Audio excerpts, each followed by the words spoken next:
Kabilang sa mga karapatan ng isang bata ang makapaglaro, maging malusog, at makapag-aral para sa maayos na kinabukasan. Ngunit dahil sa kahirapan at iba pang dahilan, tulad ng suliraning pampamilya, ang mga karapatang ito ay karaniwang hindi natatamasa ng maraming bata. Sa nakalipas na mahigit isang dekada, ang bilang ng mga batang manggagawa sa Pilipinas ay lumilitaw na isang malaking patuluyang hamon. Ngayon, higit kailanman, kinakailangan nating gawin ang isang malakihan at sabayang magkilos laban sa salot na ito.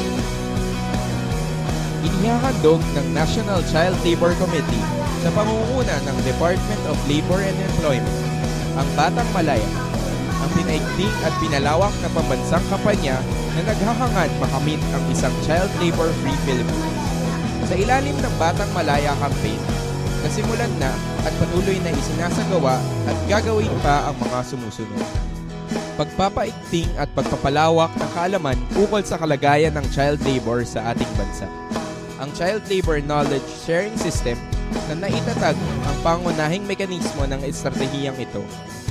Magiging daan din ang iba't ibang social media katulad ng Facebook at Twitter upang higit na mapalaganap ang kaalaman mula sa clicks. Pagpapahusay ng pagtutulungan at pag-uugnayan ng mga individual na kasangkot sa pakikibaka sa child labor.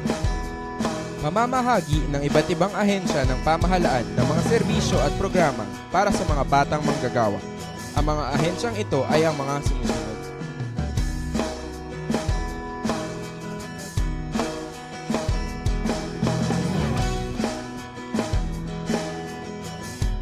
Magbabalangkas ng mga polisiya, plano, patakaran at kautusan laban sa pagtatrabaho ng mga batang manggagawa at maayos at mahigpit na pagpapatupad ng mga ito upang higit na maging epektibo ang pagsugpo sa child labor. Totoo na napakarami pang magagawa at kinakailangang gawin upang itaguyod ang Child Labor-Free Philippines. Ngunit hindi ito magtatagumpay kung iilan lang ang kikilos at pitse-pitse ang galaw. Sa Batang Malaya, ang panawagan ay pagsasama-sama at makikibahagi sa malakihan at sabayang pagkilos. Ngayon na, wala ng batang manggagawa sa Batang Malaya.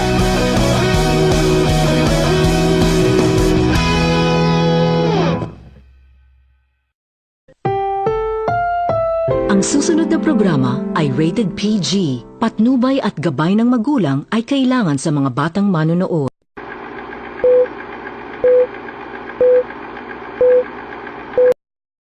Philippines, a newly industrialized country, biggest economy in Southeast Asia by 2020, 16th biggest economy in the world by 2050.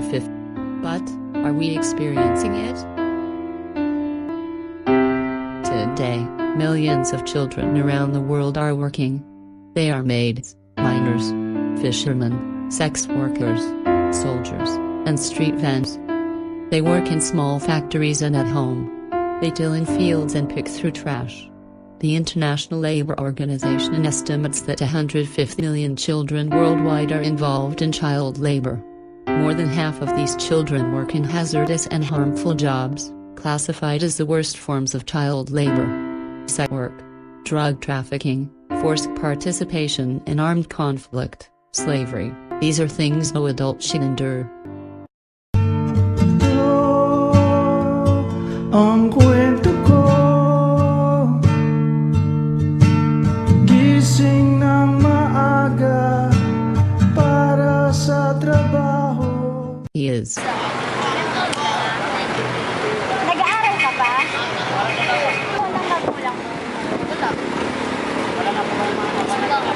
Wala? Walang trabaho?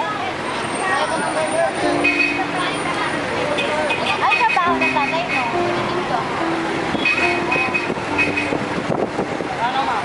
Bakit ka nagtatrabaho?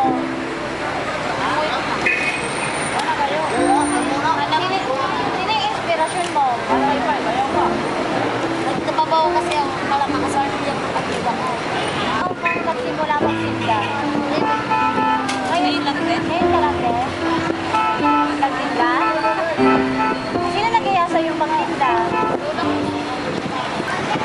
Ano nasa isip mo nung niyaya ka na lola ng pagtrabaho?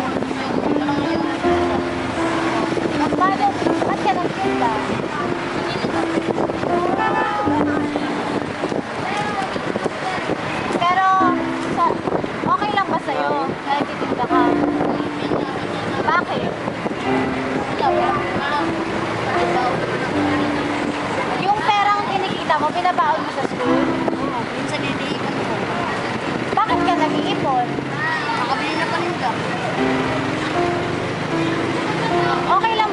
ano mo, sa mama mo, sa papa mo, nagtitinda ka.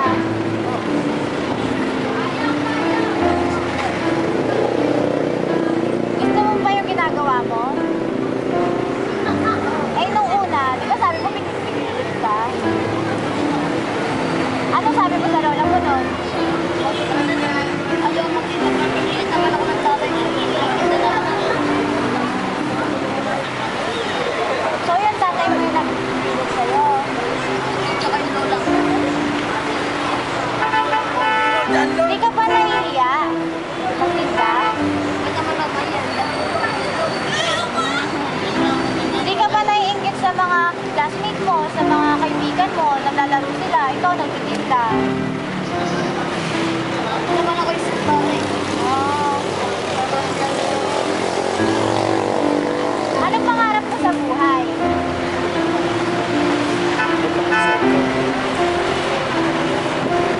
Ano pipiliin mo? Trabaho o mag-aral? Bakit? Wala mo magkasama sila. Ano bang gusto mong course paglaki mo? Mabaho. Anong trabaho gusto mo? Pulis. Bakit pulis? Saan kayo kumukuha ng puhunan? Sa lola ko. Paano yung porsyentuhan? Pinasahuran ka. Magkano naman kinikita mo dito? Kapag hanggang umaga, hanggang gabi, sweldo ko. Abang mga 1,000 ako. Okay lang sa'yo na ganun lang kinikita mo? Eh, sa'yo lang bang pera yun o pati mga ano mo? Sa magulang mo? Sa'yo lang. Pero binibigyan mo din yung magulang mo. Magkano bali napupunta sa'yo? Binibigay ka sa para saan yung 50? Ang bigyan ng bigas. Ate ko din at saka yung ate ko din bigas.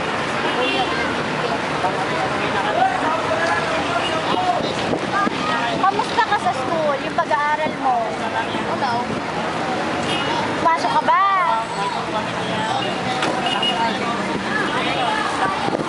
Yung grades mo, okay naman ba? Hindi ka ba nag-absent? Minsan. Ba't ka uma-absent? Na-absent ako mag-upa ko.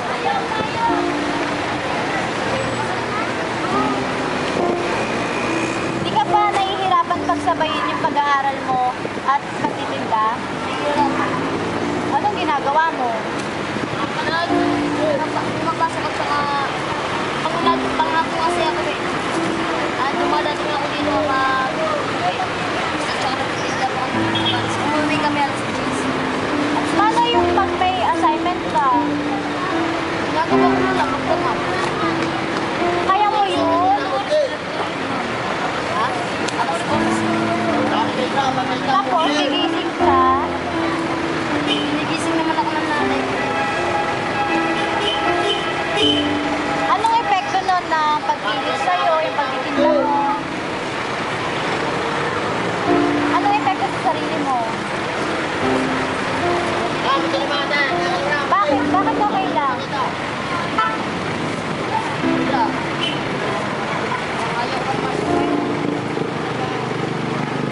Tinatamad ka? Mag-isa sa ha? Tinatamad daw mag-isa siya pumasok. Bakit? Pipilit ko lang. Bakit mo pinipilit? Nakakasawa ko pipilit. Kapag ginagawa ko pumasok ako. Ba't ayaw mo bang pumasok ka lang sa school? Gusto ko bang ayaw mo bang kausapin yung magulang mo na mag-aaral na lang muna ako, tsaka na ako magtitinda pag ano, linggo lang, gano'n. Bakit? Sila mismo yung nasasabi sa'yo. Ano sinasabi nila sa'yo? Sabi mo na namin, sabi mo sa akin. Ulit? Magtitinda daw ako. Pinapatigil na ako. Gusto mo ba yung sinasabi nila sa'yo? O ano sinasabi mo sa kanila? Sinasabi ko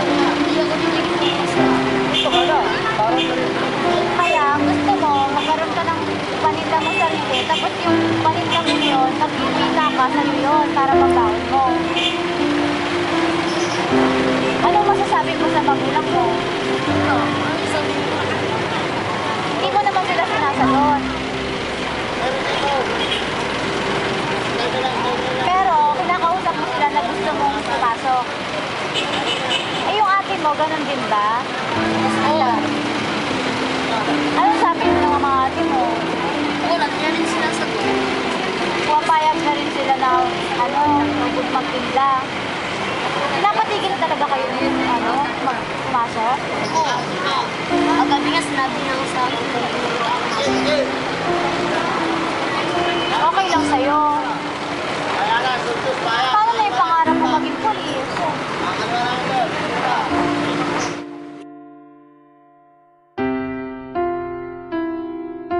Children has rights. So may mga batas para sa mga bata. Ngayon, lalo na yung 7610, protection for children. So bawal yung child labor.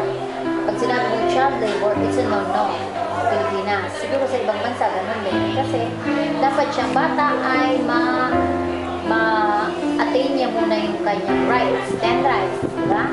Have a name and a nationality, freedom to play, di ba? Recreation, yan yun. Hindi siya dapat maaga pa, bata pa, ay pinagtatrabaho. Kaya child labor. According to Republic Act number 90 to 31, it says that children below 15 years old should not work or be employed, especially in hazardous or worst form of work. It's hard to say that at a young age, the boy was forced by his own relatives, especially by his grandmother and later on by his father, to work or to sell things such as lumbons and sidewalk. And also at his young age he should enjoy his childhood by playing things and not selling things. This kind of event is one of the biggest problems that our country is now facing. According to the Philippine Statistics Authority, an estimated 5.49 million children aged 5 to 17 years were working in 2011, according to the preliminary results of the 2011 survey on children. In this survey, children aged 5 to 17 years who worked for at least 1 hour during the past 12 months were considered working.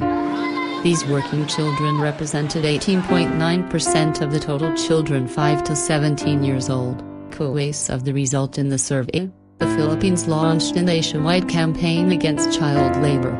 The Batang Malayan, Child Labor Free Philippines, is the country's response for renewed action towards the global deadline of ending the worst forms of child labor by 2016.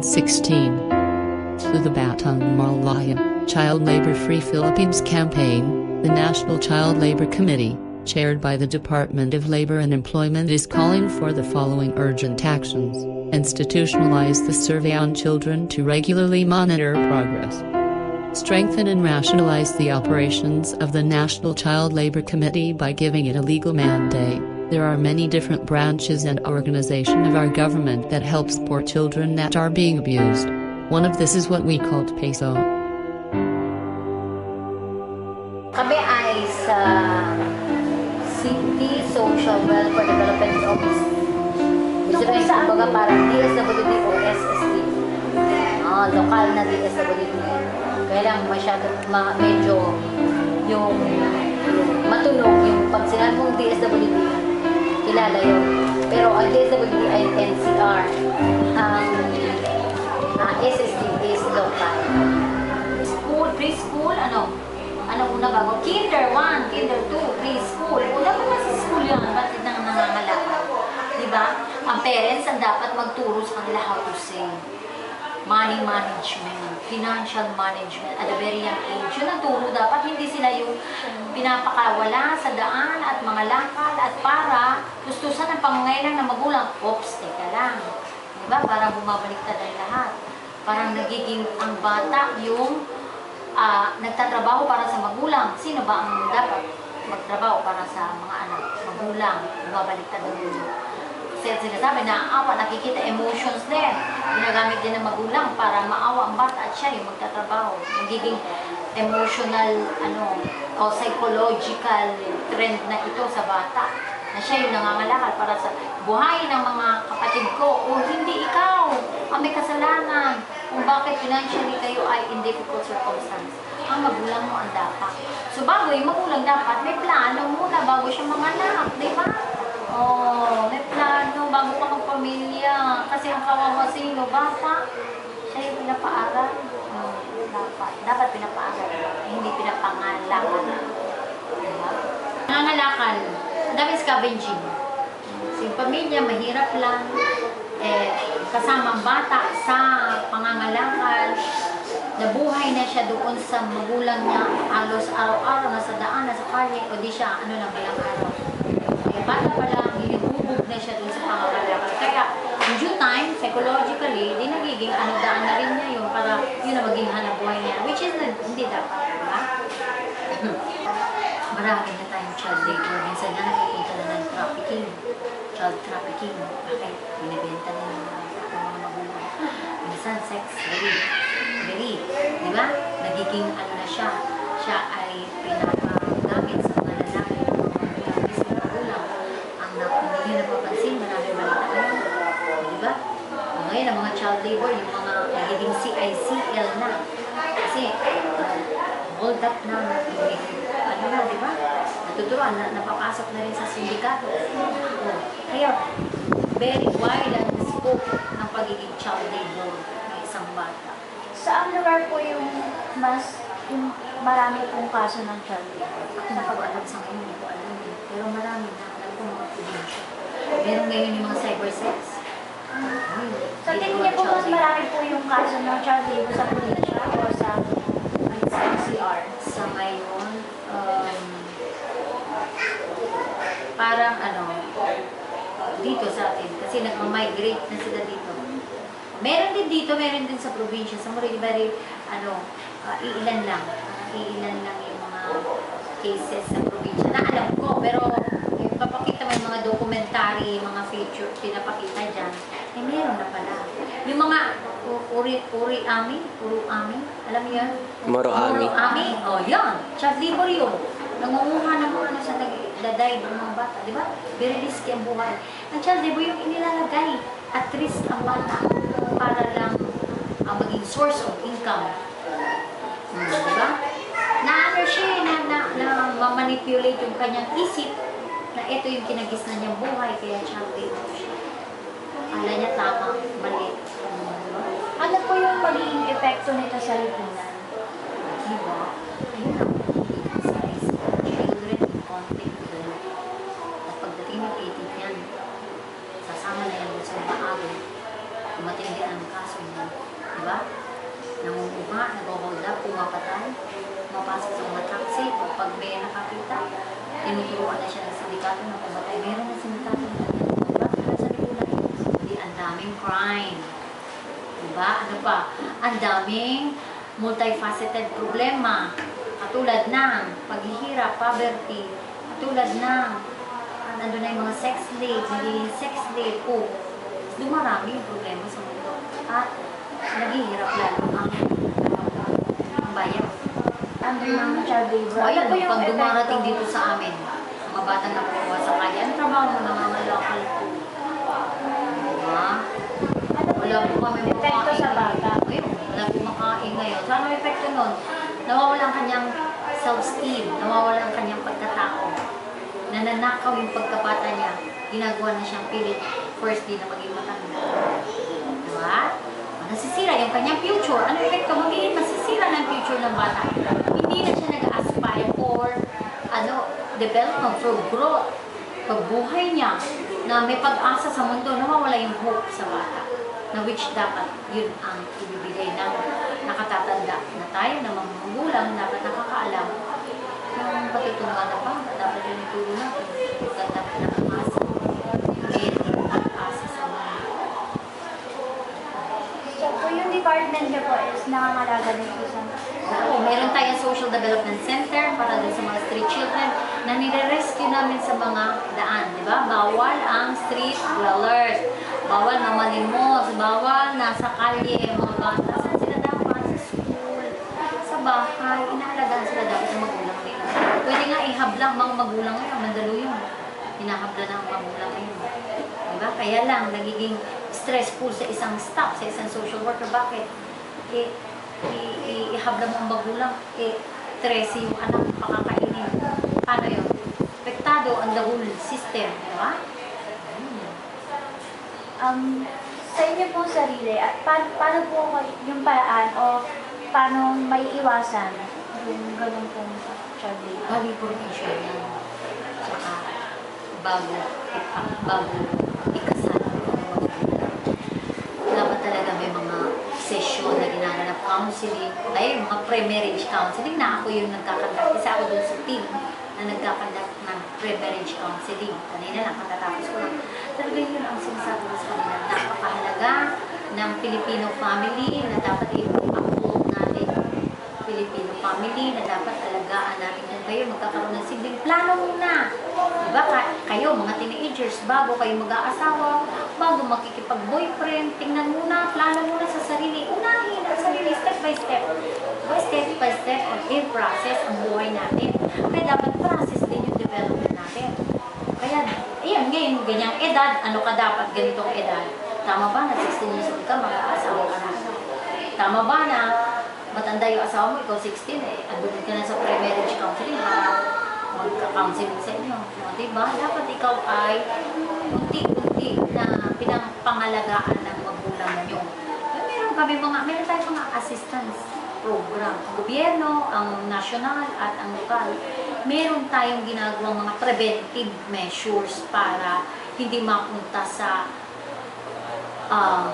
hindi magandang buhay ang bata, hindi mapariwala ang bata. So una pa lang, sino ang dapat mong magilapin, sino ang dapat mong bigyan ng pupukin ng mga sessions, bibigyan ng maraming awareness, and di ba, detour mo yung utak niya na immaturity to maturity.